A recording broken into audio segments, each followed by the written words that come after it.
Projection का एक अलग वीडियो है, तो प्रोजेक्शन वाला वीडियो आप लोग देख लीजिएगा। अगर ज़्यादा प्रॉब्लम होगा तो हम प्रोजेक्शन के टाइप से हम लोग स्टार्ट करते हैं आज के इस वीडियो में। चलिए हम स्टार्ट करते हैं, आइए देखते हैं। सबसे पहले कि मैं बता दूं कि प्रोजेक्शन जो होता है वह 4 टाइप का होता है। एक होता है आइसोमेट्रिक प्रोजेक्शन, ऑर्थोग्राफिक प्रोजेक्शन और ऑब्लिक प्रोजेक्शन, और लास्ट में होता है पर्सपेक्टिव प्रोजेक्शन। और आइसोमेट्रिक प्रोजेक्शन मैं एक बार फिर से बता दूं, प्रोजेक्शन का टाइप जो इस प्रकार है: isometric projection, orthographic projection, oblique projection और पर्सपेक्टिव प्रोजेक्शन। आइए अब देखते हैं आइसोमेट्रिक प्रोजेक्शन क्या क्या होता है, आइसोमेट्रिक प्रोजेक्शन होता क्या है और इसमें ऑब्जेक्ट को हम कैसे रखेंगे।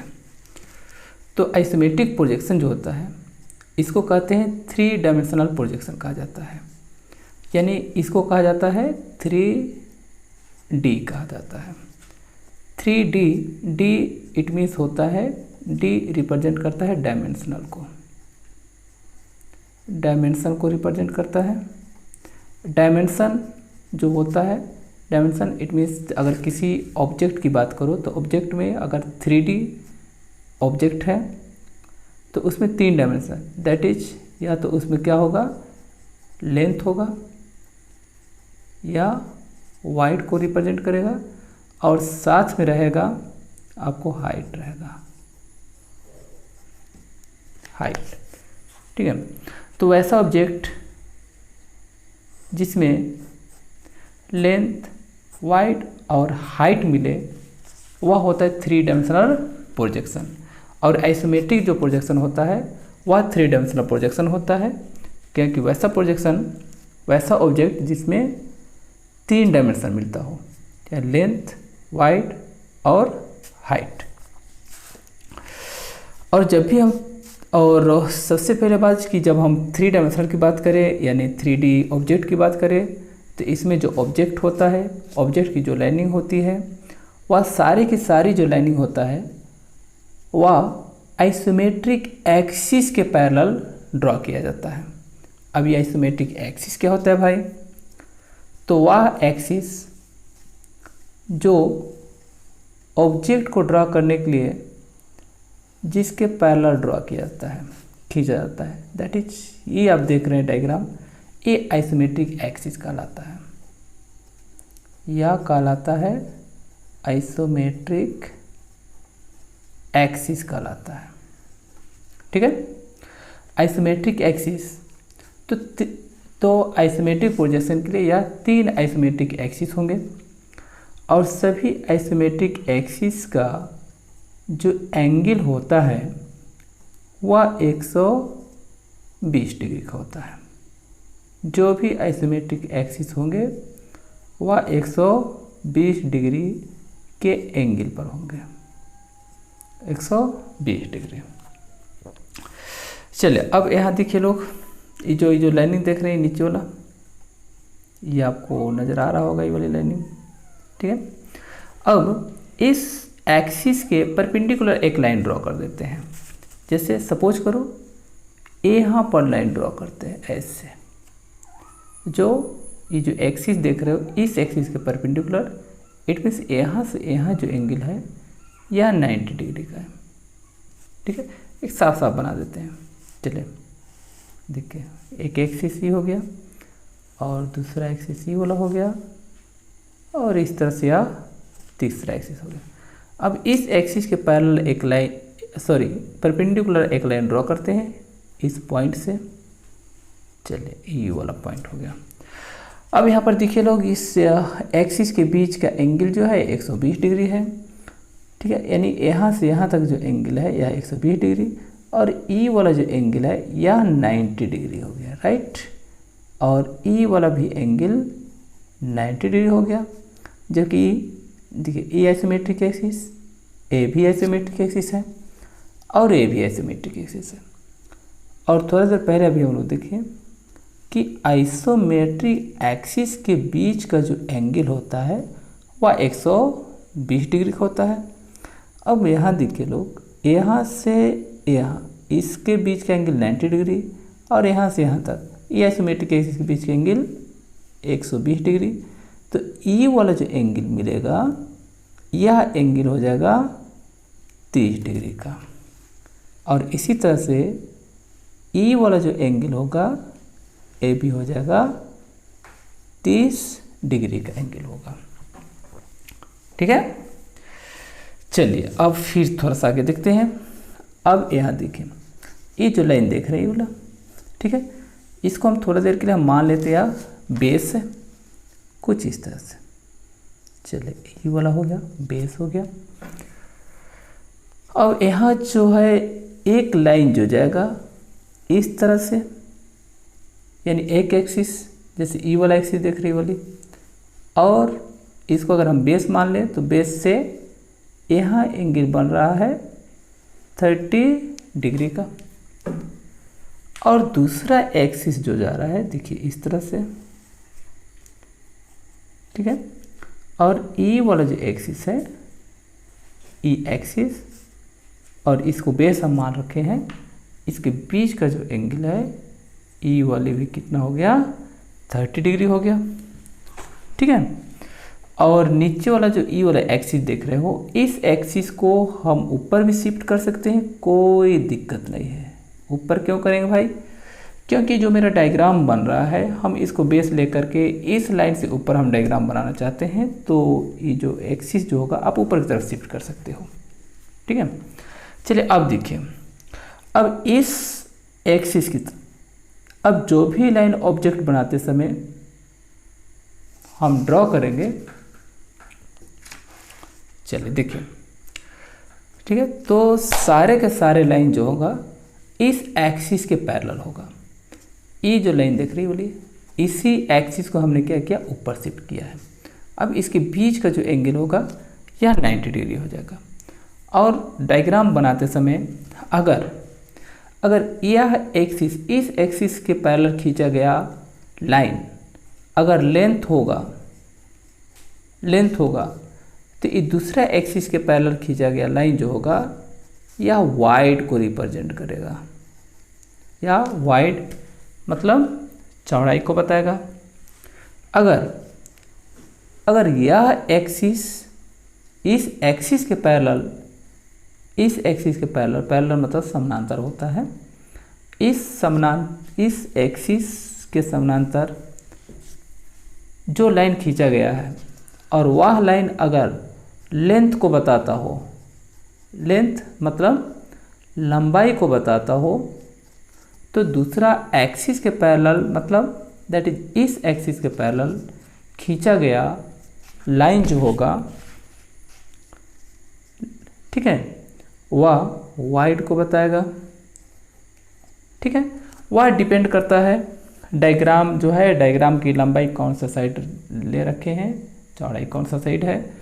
और ये जो लाइन आप देख रहे हो, सॉरी ये जो एक्सिस देख रहे हो, इस एक्सिस के पैरेलल जो लाइन खींचा जाएगा वह इसका हाइट को रिप्रेजेंट करेगा, यानी ऊंचाई को बताएगा।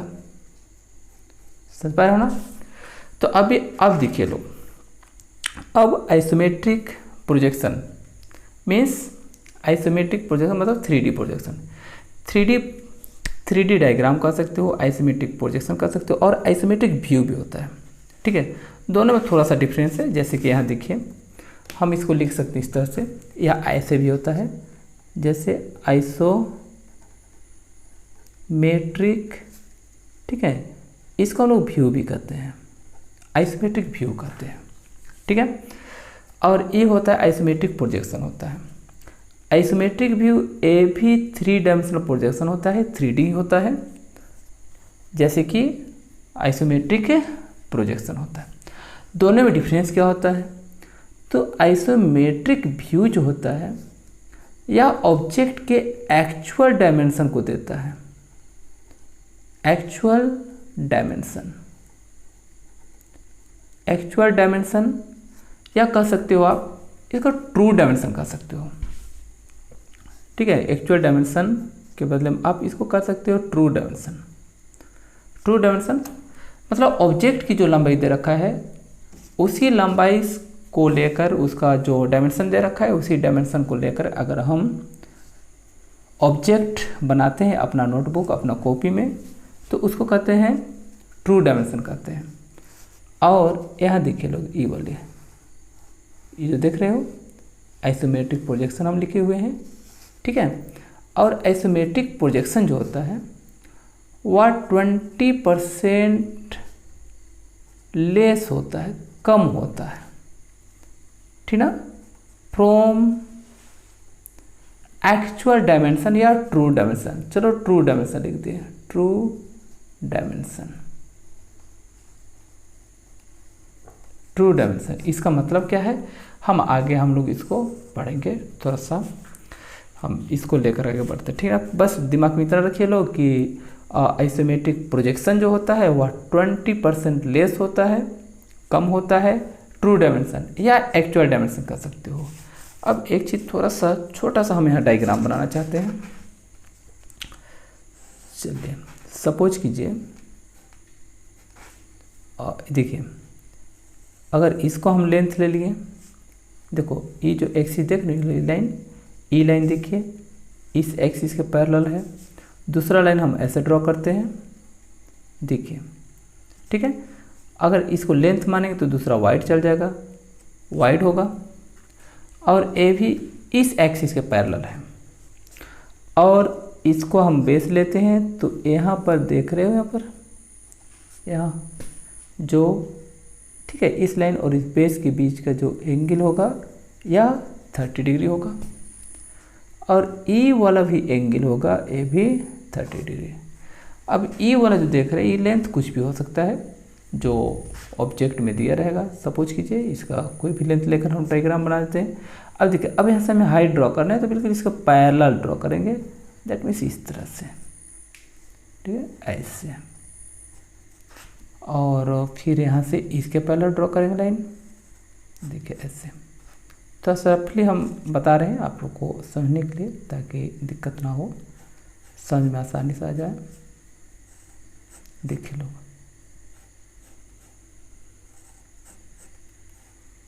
चलिए इस तरह से देखिए, जब भी हम हाइट ड्रॉ कर रहे हैं, देखिए हाइट के लिए देखिए बिल्कुल इस लाइन के पैरेलल जा रहा है हाइट के लिए, ठीक है। बस आप लोग ध्यान रखिएगा जब भी आप डायग्राम बनाइएगा आइसोमेट्रिक में या फिर आइसोमेट्रिक व्यू में, ठीक ना, या इस लाइन के पैरेलल में। चलिए देखिए लोग यहाँ पर। अब सपोज कीजिए हम आपको बताना चाह रहे हैं आइसोमेट्रिक व्यू और आइसोमेट्रिक प्रोजेक्शन में अंतर क्या है। यहाँ बोले हैं कि आइसोमेट्रिक व्यू, और यहाँ नीचे हम लिखे हुए आइसोमेट्रिक व्यू जो होता है वह, ठीक ना, एक्चुअल डायमेंशन देता है। आइसोमेट्रिक व्यू, ठीक है, यह प्रोवाइड करता है एक्चुअल डायमेंशन।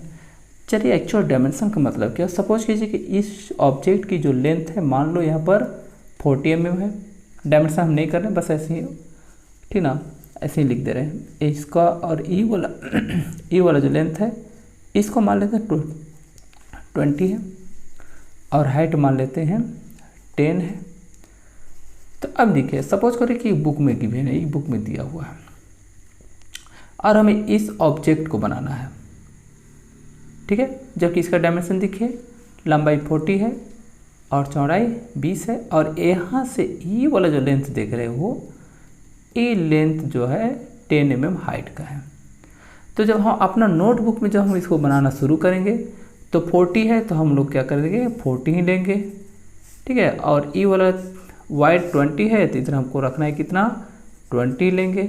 हाइट 10 है तो 10 ही लेंगे, 10 ही लेकर बनाएंगे, ठीक है।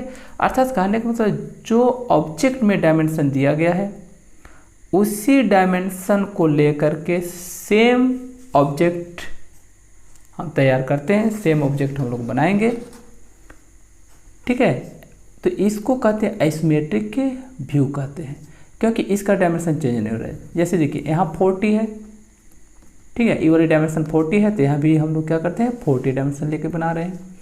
और यहाँ 10 है, तो इसका हाइट भी यहाँ से यहाँ तक 10 ले रहे हैं। और ये वाला वाइड यहाँ 20 है, तो 20 ही लेकर हम बना रहे हैं। तो इट मीन्स इसको कहते हैं। और यहाँ जो ऑब्जेक्ट बनकर सेम यही ऑब्जेक्ट बनेगा यहाँ पर, तो इसको कहते हैं आइसोमेट्रिक व्यू कहेंगे। और यहाँ देखिए, यहाँ करेंगे आइसोमेट्रिक प्रोजेक्शन, और इसको हम लिखे हैं 20% लेस फ्रॉम ट्रू डायमेंशन। ठीक है, अब 20% लेस करने का मतलब जैसे अगर हमें आइसोमेट्रिक प्रोजेक्शन में डायग्राम बनाना होगा तो ठीक है, जो दिया हुआ डायग्राम है इसका जो डायमेंशन है, इस डायमेंशन का 20% कम करके लेंथ लेना पड़ेगा हमें। समझ में आ रहा है कि नहीं? जैसे देखिए, सपोज कीजिए इसी को हम बना रहे हैं, ई हो गया आइसोमेट्रिक व्यू हुआ। अब यहाँ देखिए लो, यहाँ से ई वाला लेंथ 40 है, तो 20% हम लोग कम कर देंगे, ठीक ना। तो 40 का 20% कम कर देते हैं, ठीक है, कितना होगा, इतना बचेगा ना, ठीक है। तो कितना हो गया 32। अब यहाँ से ई वाला जो लेंथ लेंगे हम लोग, ठीक है, यानी 30 डिग्री बनाते हुए एंगल, ई वाला लेंथ जो होगा यह बनेगा 32 रहेगा। और यहाँ देखिए ई वाला लेंथ 20 है, तो यहाँ से भी 20% कम कर देंगे, तो यानी 4 कम करेंगे, ठीक ना। 20% कम करेंगे तो 2 दूनी 4 होगा, 4 कम होगा, है ना। तो 20 का 20% कम करना है हमको, है ना। देखिए कैंसिल हो गया, बचा कितना, 4 बचा, तो 20 में से 4 घटा देते हैं, ठीक है। तो बचा 16 बचा, 16 बचा। अब ई वाला जो लेंथ लेंगे हम लोग, ये 16 हो जाएगा। और ई वाला देखिए यहाँ 10 है, 20% कम कर देंगे तो कितना बचेगा, 8 बचेगा। अब ई वाला जो हाइट जाएगा ये कितना होगा, 8 होगा, ठीक है।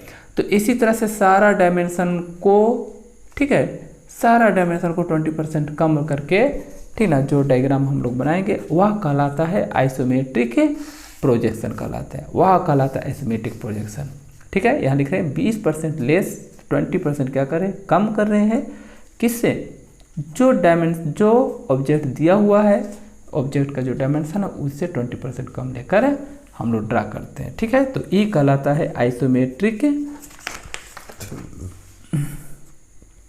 ये कहलाता है आइसोमेट्रिक प्रोजेक्शन कहलाता है, आइसोमेट्रिक प्रोजेक्शन कहलाएगा, ठीक है। क्योंकि इसमें जो डायमेंशन हम लिए हैं एक्चुअल डायमेंशन से 20% कम लेकर ड्रॉ किए हैं सारे डायमेंशन को। ऐसा नहीं कि सिर्फ इसी को आप कम कीजिएगा, नहीं, जब भी आप बनाओगे सारे डायमेंशन को 20% कम लेकर बनाना पड़ेगा।